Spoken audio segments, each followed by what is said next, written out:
అందరికీ నమస్కారం. మాట్లాడుతున్న చందు కిలాంబి. అయితే మనం ఎవరికైనా సాయం కోసం మనం వెళ్ళామనుకోండి, అతను మనకు సాయం చేయకపోగా ఇంకా లెక్చర్ ఇస్తాడు. ఎలాగంటే మనం కనిపించిన ప్రతి వాడు ఎలా ఉన్నావు, ఏం చేస్తున్నావు అని అడుగుతాడు. ఎందుకంటే అడగడానికి మనకు పైసా కూడా ఖర్చు ఉండదు కాబట్టి. అదే కష్టాల్లో ఉన్నానని చెప్పి చూడు, ఎక్కడ సాయం అడుగుతావా అని ఆ ఫోన్ కాల్ కూడా లిఫ్ట్ చేయడు. ఆ కనుచూపు మెడలో కూడా కనబడదు. ఇప్పుడు మన గల్లీ నుంచి వెళ్తున్నాం అనుకో, వాడు ఆ గల్లీ నుంచి కాదు పక్క గల్లీ నుంచి పారిపోతాడు.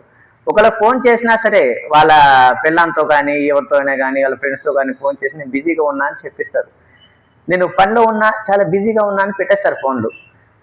అందుకే మనం గెలిచినప్పుడు చప్పట్లు కొట్టే చేతులు, మనం ఎప్పుడైనా ఓడిపోయినప్పుడు మన దగ్గర డబ్బు లేనప్పుడు అస్సలు రెస్పాండ్ అవ్వరు. అందుకే మనం ఎప్పుడు ఎవరి సాయం కోసం మనం ఎదురు చూడకూడదు.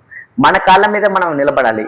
అంటే మనం ఎప్పుడు ముందు చూపుతో వెళ్తూ మనకు ఎవరి సాయం మనకు అవసరం లేదు. మన కాళ్ళ మీద మనం నిలబడి మనది మనం కష్టం ఏంటో మనం తెలుసుకొని విత్ పద్ధతి ప్లానింగ్ చేస్తుంటే మనం కూడా ఒక రీచ్ అయిపోయి ఒకరి చేతి కింద సాయం లేకుండా మనం బతకగలం. Thank you for watching Chandu Kilambis. Like, share, subscribe.